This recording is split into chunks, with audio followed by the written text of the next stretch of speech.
ਸਤਿ ਸ੍ਰੀ ਅਕਾਲ। ਮੇਰਾ ਨਾਮ ਹੈਗਾ ਸੁਮਿਤ ਰਾਣਾ ਤੇ ਅੱਜ ਆਪਾਂ ਗੱਲ ਕਰਾਂਗੇ ਕਮਿਊਨੀਕੇਸ਼ਨ ਸਕਿੱਲਸ ਬਾਰੇ। ਕਮਿਊਨੀਕੇਸ਼ਨ ਸਕਿੱਲ ਜਿਹੜੀ ਹੈਗੀ ਅੱਜ ਦੇ ਦੌਰ 'ਚ ਸਭ ਤੋਂ ਜ਼ਰੂਰੀ ਸਕਿੱਲ ਸੈੱਟ ਹੈਗਾ along with the technical skill ਜਿਹੜੇ ਹੈਗੇ ਸਾਡੇ।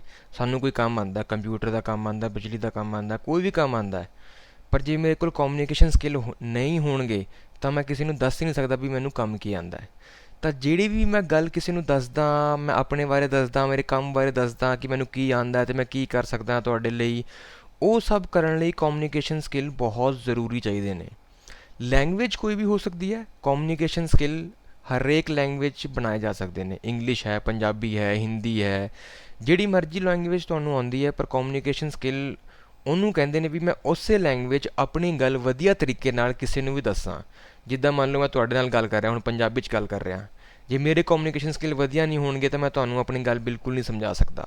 ਇਸੇ ਤਰ੍ਹਾਂ ਜੇ ਕੋਈ ਅੰਗਰੇਜ਼ ਆ ਜਾਏ, ਕੋਈ ਬਾਹਰ ਦੇ ਮੁਲਕ ਦਾ ਬੰਦਾ ਆ ਜਾਏ, ਉਹਨੂੰ ਤਾਂ ਪੰਜਾਬੀ ਨਹੀਂ ਆਉਂਦੀ, ਤਾਂ ਉਹਨੂੰ ਆਉਂਦੀ ਹੋਣੀ ਮੰਨ ਲਓ ਅੰਗਰੇਜ਼ੀ, ਤਾਂ ਅੰਗਰੇਜ਼ੀ 'ਚ ਮੈਂ ਉਹਨੂੰ ਆਪਣੀ ਗੱਲ ਦੱਸਾਂਗਾ, ਜੇ ਵਧੀਆ ਤਰੀਕੇ ਨਾਲ ਮੈਂ ਸਮਝਾ ਪਾਵਾਂਗਾ ਵੀ ਮੈਂ ਉਹਨੂੰ ਕੀ ਕਹਿਣਾ ਚਾਹੁੰਦਾ, ਅਤੇ ਉਹ ਵੀ ਸਮਝ ਸਕੇਗਾ ਵੀ ਮੈਂ ਕੀ ਬੋਲ ਰਿਹਾ, ਅਤੇ ਮੈਨੂੰ ਮੇਰੀ ਗੱਲ ਦਾ ਜਵਾਬ ਦੇਗਾ ਅੰਗਰੇਜ਼ੀ 'ਚ ਜਾਂ ਜਿਹੜੀ ਮਰਜ਼ੀ ਲੈਂਗੁਏਜ 'ਚ। ਤਾਂ ਉਹਨੂੰ ਕਹਿੰਦੇ ਨੇ ਕਮਿਊਨੀਕੇਸ਼ਨ ਸਕਿੱਲਸ। ਕਮਿਊਨੀਕੇਸ਼ਨ ਵਰਡ ਕਿੱਥੋਂ ਆਇਆ, ਸ਼ਬਦ ਕਿੱਥੋਂ ਆਇਆ? ਜਿੱਦਾਂ ਪੰਜਾਬੀ 'ਚ ਬੋਲਬਾਣੀ ਕਹਿੰਦੇ ਆਪਾਂ, ਬੋਲਬਾਣੀ ਦਾ ਅੰਗਰੇਜ਼ੀ ਮਤਲਬ ਹੁੰਦਾ ਕਮਿਊਨੀਕੇਸ਼ਨ। ਜਿਹੜਾ ਆਪਣੇ ਆਪ 'ਚ ਸ਼ਬਦ ਜਿਹੜਾ ਅੰਗਰੇਜ਼ੀ ਦਾ ਸ਼ਬਦ ਹੈ ਕਮਿਊਨੀਕੇਸ਼ਨ, ਉਹ ਇੱਕ ਲੈਟਿਨ ਵਰਡ ਤੋਂ ਆਇਆ ਸੀ ਜਿਹਦਾ ਮਤਲਬ ਸੀਗਾ ਕਮਿਊਨੀਕੇਅਰ। ਕਮਿਊਨੀਕੇਅਰ ਦਾ ਮਤਲਬ ਹੁੰਦਾ ਸੀਗਾ ਸ਼ੇਅਰਿੰਗ, ਸ਼ੇਅਰ ਵੰਡਣਾ, ਆਪਸ ਵੰਡਣਾ। ਸ਼ੇਅਰਿੰਗ ਆਫ ਇਨਫੋਰਮੇਸ਼ਨ ਨੂੰ ਹੋ ਗਿਆ ਕਮਿਊਨੀਕੇਸ਼ਨ। ਮੀਨਸ ਕਮਿਊਨੀਕੇਅਰ ਦਾ ਮਤਲਬ ਸੀਗਾ ਸ਼ੇਅਰ, ਅਤੇ ਕਮਿਊਨੀਕੇਸ਼ਨ ਦਾ ਮਤਲਬ ਹੋ ਗਿਆ ਵੀ sharing of information with others. ਆਓ ਅੱਗੇ ਵਧਦੇ ਹਾਂ ਅਤੇ ਦੇਖਦੇ ਹਾਂ ਵੀ ਕਿੱਦਾਂ ਆਪਾਂ ਕਮਿਊਨੀਕੇਸ਼ਨ ਸਕਿੱਲਸ ਨੂੰ ਇੱਕ ਦੂਜੇ ਨਾਲ ਸ਼ੇਅਰ ਕਰਦੇ ਹਾਂ।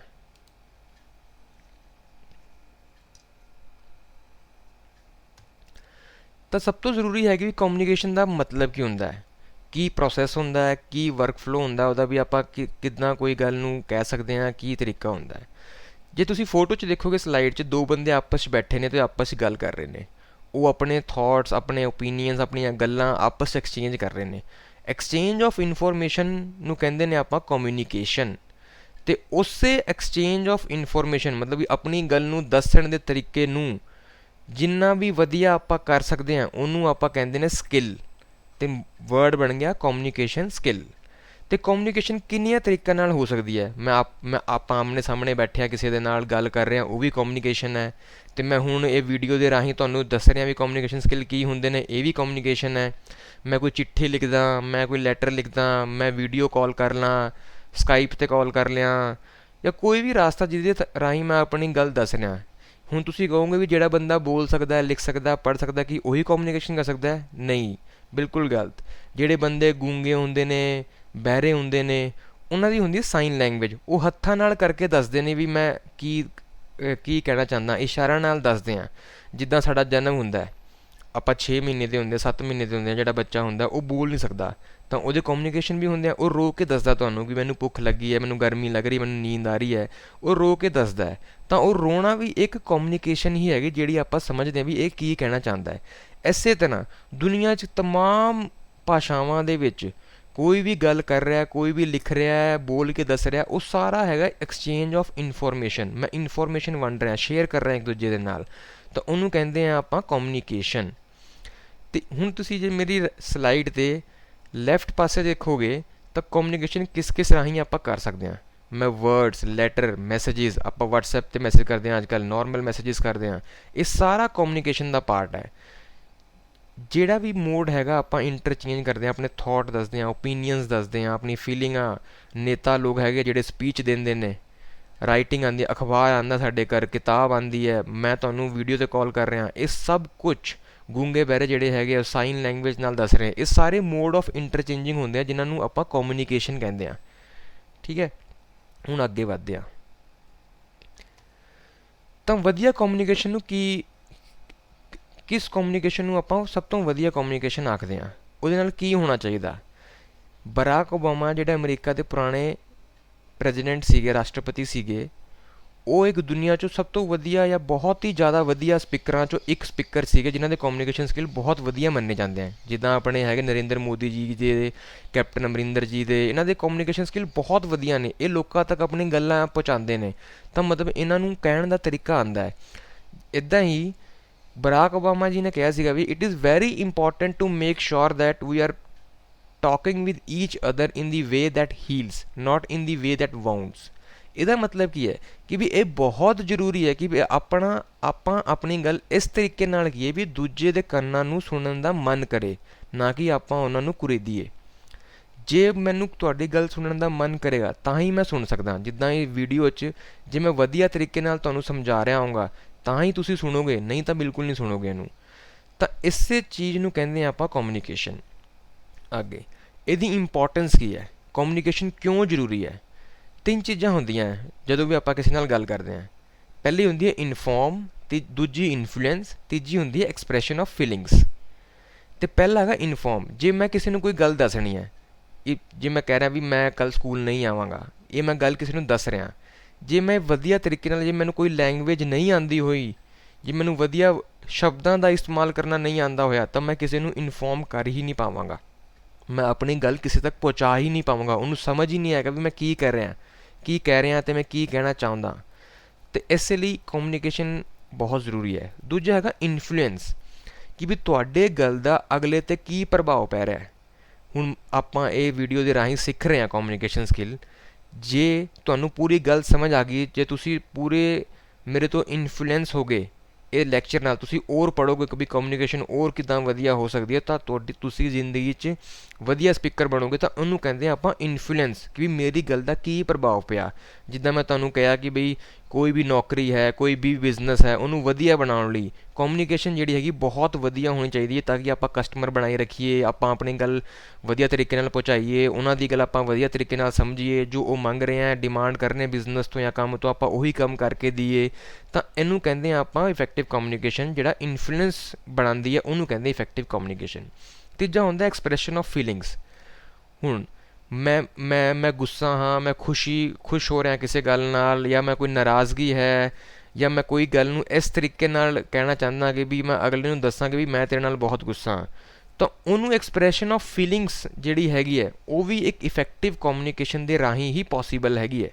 ਆਪਾਂ ਲਿਖ ਕੇ ਨਹੀਂ ਕਿਸੇ ਨੂੰ ਦੱਸ ਸਕਦੇ ਵੀ ਮੈਂ ਕਿੰਨਾ ਗੁੱਸਾ, ਤਾਂ ਮੈਨੂੰ ਲਿਖਣਾ ਪਏਗਾ ਵੀ ਮੈਂ ਤੇਰੇ ਨਾਲ ਬਹੁਤ ਗੁੱਸਾ। ਬਟ ਜੇ ਮੈਂ ਬੋਲ ਕੇ ਦੱਸਾਂ, ਮੇਰਾ ਬੋਲਣ ਦਾ ਤਰੀਕਾ, ਮੇਰੀ ਟੋਨ ਜਿਹੜੀ ਹੈਗੀ, ਪਿਚ ਜਿਹੜੀ ਹੈਗੀ ਮੇਰੀ ਬੋਲਣ ਦੀ, ਉਹ ਉੱਚੀ ਹੈ, ਉਹ ਗੁੱਸੇ ਵਾਲੀ ਹੈ, ਤਾਂ ਆਪਾਂ ਉਹ ਤੋਂ ਵੀ ਆਈਡੀਆ ਲਗਾ ਸਕਦੇ ਹਾਂ ਕਿ ਵੀ ਇਹ ਬੰਦਾ ਕਿਹੜੀਆਂ ਫੀਲਿੰਗਸ ਨਾਲ ਮੈਨੂੰ ਕੋਈ ਗੱਲ ਕਹਿ ਰਿਹਾ।